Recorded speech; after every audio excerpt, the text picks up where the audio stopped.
the sensation we're wanting you to begin to feel, that if you will just stop going against the direction that you're wanting to go, you will begin to feel the relief. And now you know that your choices are these are your only choices, worse or better.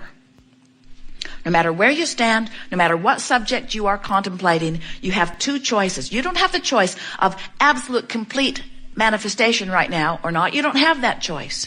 You don't have the choice of knowing every answer to every question you've ever wanted to know right now. You don't have that choice. The choice that you have is, I can feel worse right now about this subject or better. And we want you to feel with us that this is not a limited choice. This choice is enough. It's not only the only choice you have, it's huge. That's the only choice you ever need to make. If you make a decision that you're going to try to make something feel better than it feels right now, then you're beginning to develop the habit of always turning downstream. And do you know, a week or two of deliberately turning downstream is all you need to start feeling wonderful? And do you know, 30 days of feeling wonderful is all you need to manifest the biggest of dreams you've ever had? Do you know that you are 30 days away or less from everything that you've been asking for if you would just stop doing this? In other words, that sounds implausible, doesn't it? You've got to be kidding, Abraham. I've wanted that all of my life, and you're telling me that it's 30 days away? And we say, it's less than that away if you get turning and going with the flow, because you wanted it and it is created, and the universe knows how to take you to it. The circumstances and events are all lined up. And when you follow your bliss, you're going to find the path. And you know what's been keeping you from getting there? Keep going that way. No, I'm not. You say, yes, you are. We say, you're going that way. Well, I don't mean to go that way. I don't want to go that way. I want to go the other way because I'm miserable going this way. You're going that way. I know, but I hate going this way. I don't want to go this way. You're still going that way. Well, it's not my fault that I'm going this way. You're still going that way. It's my mother's fault. You're still going that way. Maybe it's karmic. Maybe it's from a past life. You're still going that way. Well, it's not fair that I'm going this way. You're still going that way. Well, what am I doing wrong? You're still going that way. Well, how am I going to get this boat turned around? You're still going that way. I need to turn the boat around. I want to get this 30-day thing underway. I want to go the other way. You're still doing that thing. Well, Abraham, this seems impossible. You're still going that way. Well, just tell me what to do. Pet your cat. Quiet your mind. Stop watching those programs that inflame that. Stop talking to those people that talk about those things that keep you pointed that way. Look for reasons to feel good. Make a list of positive aspects. Buy a notebook and make lists of positive aspects. Look for things to appreciate. In other words, you can't think about that and something else at the same time. So when you try to find something else, so it really is about think and feel, think and feel, think and feel, think and feel, think and feel. And at first, you're going to think and feel and think and feel and think and feel and think and feel and think and feel, because that's how you've been thinking and feeling, and that's what law of attraction's giving you. But before you know it, you're going to think something that feels not so much that way. And as you do, as you withdraw your attention, do you know when you sleep, your boat turns around every time? When you go to sleep, your boat turns around in the stream every single time. And when you wake up, you say, oh yeah, what was I mad about? And you turn back around. But if before you go to bed, you could say, while I sleep, my boat's going to turn around. And when I wake up, I'm going to lie in bed and I'm going to think about the positive aspects of my life.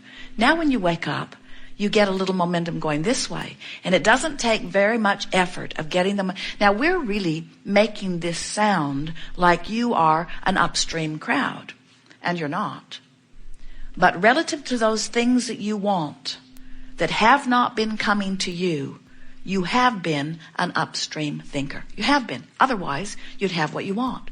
So if you don't have enough money, you've been more this way upstream than you have downstream. If your relationship is not pleasing you or is missing altogether, you've been thinking more about things that make you feel bad relative to that than good. If you are not in your body feeling the way you want to, you've been thinking more upstream about it than you have down. If you're overwhelmed in your life, you've been thinking much more about how much you have to do than about the ease in your life. In other words, the universal law of attraction never yields to you something that is different from your vibrational frequency. So when you say, okay, I get it. I can find softer thoughts, and every day I'll get better at it.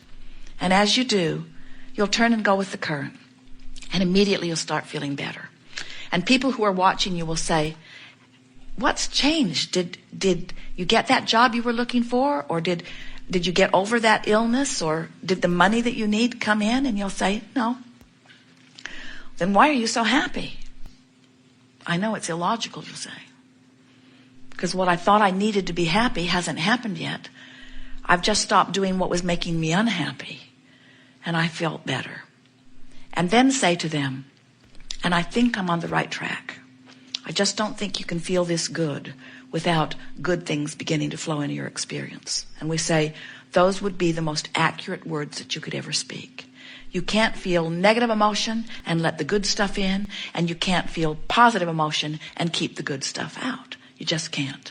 When you get turned correctly in the stream, and correctly we mean going with the flow of that which is your natural inheritance, all good things will flow to you. So what are we talking about here? We're talking about utilizing your guidance system to know what's upstream and what's downstream. We're talking about you using 2 points of vibrational relativity in order to know. Just like the navigational systems in your vehicles, Jerry and Esther have 4 different kinds now.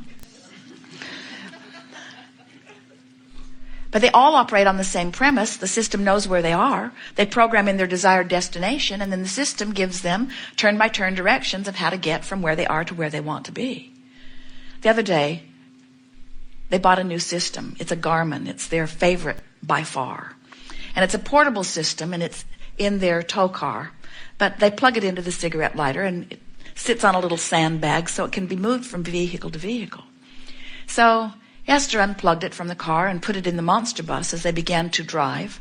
And she programmed Pioneer, which is in the bus, and Garmin, which is the portable system. From where they are, she programmed them to the same destination. So now she says to Jerry, I'm in good hands. You can go back and do whatever you need to do. I have guidance. And off they go. And all of a sudden, she comes to a juncture in the freeways, and Pioneer says, get in the right lane and take this road to the right. And Garmin says, get in the left lane and take this road to the left. And she has them turned up very, very loud. And then she hears Jerry piping in from the back about something. And she says to all of them, I'm not listening to any of you. I'm going to do what I'm going to do. Because she realized she was in a sort of critical position. She was in 6 or 7 lanes of traffic. Everyone was driving at breakneck speed. She's 70 feet long, about moving 70 miles an hour, and she's getting mixed messages about which way to go. It was chaos for a moment, almost a panicked sort of feeling. That feeling of indecision, that feeling of undecidedness, that is a horrible situation to be in. And yet, you put yourself in that situation all day, every day, when you say, what do you think? What do you think? What do you think? What do you think, political party of mine? What do you think, religion of mine? What do you think, ancestor of mine? What do you think, mother of mine, father of mine, partner of mine, peer group pressure of mine? What do you think? What do you think? What do you think? And if there are 10 of them, they think 10 different things. If there are 20 of them, they think 20 different things. In other words, they're thinking a lot of different things. And if you are trying to listen to the voice that is the loudest, you have an uncomfortable situation going on where all along you have an intuitive gut feeling that if you learn to listen for it, you will not be confused about which way to go. And so we call that using the vibrational relationship between who you are, letting yourself be in this moment, and who you have become. And that's the thing that we most want you to leave this gathering knowing. You didn't come into this physical experience instead intending to stand in this static place, not evolving or expanding. You knew, in fact, the reason that you came was you knew that the variety would cause you to constantly become more, and that your guidance would then call you toward the more that you had become. So when you have a feeling of unfulfillment, what it means is your life caused you to ask for something that for some reason you're not letting yourself go to. And the majority of the time that you're not allowing yourself to go to it is because somebody has trained that out of you. Your natural impulse is always to follow your bliss. And when you're little, you do that until somebody says to you, it's inappropriate for you to be pleasing yourself all the time. And you want to say, no, it isn't. I'm sure I'm right. They say, no, you are not supposed to please yourself. And in very short order, you learn, because they're bigger than you are, that sometimes it goes better for you initially if you please them, because most of them are still trying to control the conditions, and they convince you, when you do that, I feel bad, and when you do that, I feel good. So you should do what makes me feel better, which works out all right for you when there's just one of them. But get two of them plugged in and trying to give you guidance, it makes you a little crazy or more, you see. And so then it seems that the only way a little tyke can grow up and feel any reasonable happiness is if his family can get him into a culture where everybody thinks pretty much the same. So he doesn't have these split messages going on. And do you know that's what so many societies are doing? They want to put their children in special schools, and they want to keep their children from being exposed to this, and they want to cloister them. They want to put them into a dark cave where they cannot be exposed to things that might cause them some concern or some confusion. And what we're wanting you to do is to get out into the light and to activate your own guidance system so that you are not afraid, but instead you are confident that under any and all conditions you can tell which direction to go. Because the call of Source, once you begin to listen to it, is an undeniable call. You'll get so wise that you'll know that Source always calls you toward kind words, never critical words.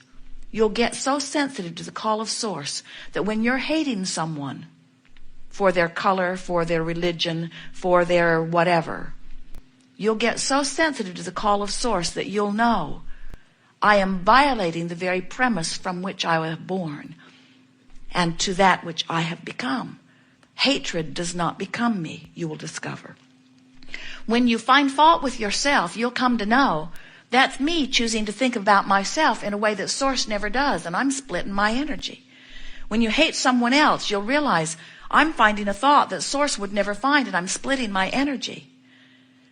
When you drop bombs in the name of God, no matter which side of the battle you're on, we promise you your energy is split. You never, ever, ever do anything like that from your place of alignment with Source.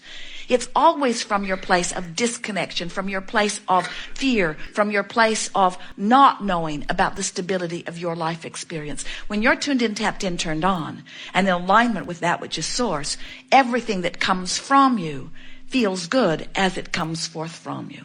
And so, in time, with a little bit of practice, worse, better, worse, better, worse, better, worse, better, you'll get so in sync with the natural rhythm of who you are that you will be able to look at something that is abhorrent in nature.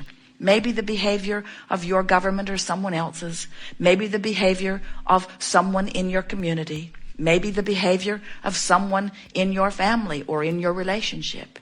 And you will be so accustomed to be in alignment with Source that you can see them in their behavior, in their condition that is abhorrent. And you will still be able to see them through the eyes of love because you have discovered what unconditional love really is. Unconditional love is training myself into the rhythm of who I am, rather than responding to the conditions. Unconditional love is tending to my vibration first and then experiencing what law of attraction yields to me as a result of that, rather than looking out into an environment and attempting the impossible, which is to control conditions. You can't control your children, have you noticed? And when you try, they don't like you. And you don't like you either. When you understand that they've got guidance within them, and when you let your dominant intent be to live your life by example, which is to get in the flow of that which you are and be in alignment with that which you are as much as you can. When you set that example for your children, you teach them self-sufficiency. You teach them the only place that they will ever really find freedom and empowerment.